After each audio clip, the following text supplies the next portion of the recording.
That is before it wasn't. What I'm saying, before it wasn't like that. I did not know it was dumping the.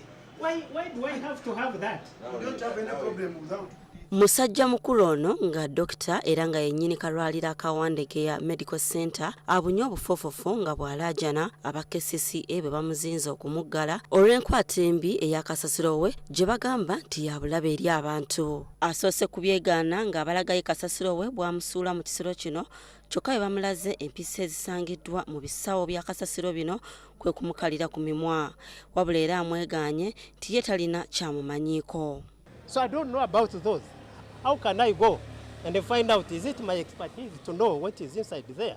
I don't know who brought them, but I'm not responsible for that.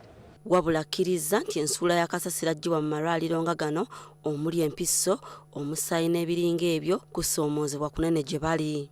But I had to use my ordinary means of correcting them. I did not have the money to go and pay that company because they had told me it is something like 100,000. You need to correct, to prepare for that.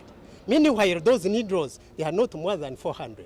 Okutuuka ku kino be bayozi ba kasasiro aba Nabugabo dealers okugaana okuyoola kasasiro mu kifo kino nga bagamba nti ekiteezi gye bamutwala bw'asangibwamu ebintu ng'empiso babasasuze engassi era ng'alina kutwalibwa kitongole kirala ekikola ku kasasiro ow'ekika ekyo. Omwezi ogwokusatu batukwata ekiteezi gye tuyiwa kasasiro nga mulimu empiso ezimaze okukozesebwa mu clinics.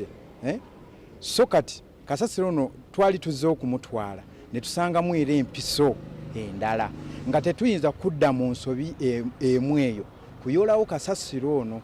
We have kids play around, the needles will inject what? They will pierce them and that will get either tetanus or other related diseases.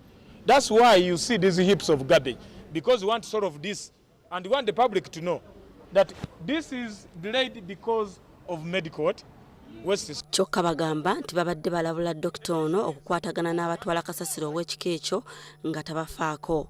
KCCA kwe kujja okumuggala era ng'ekimuwonyezza ye mulwadde gw'abadde alinamu era kwe kumuwa ekiwandiiko ekimulabula nti bw'atabaako kyakola mu nnaku 2 baakumuggala. Irene Namyalo, NTV Akawungeezi.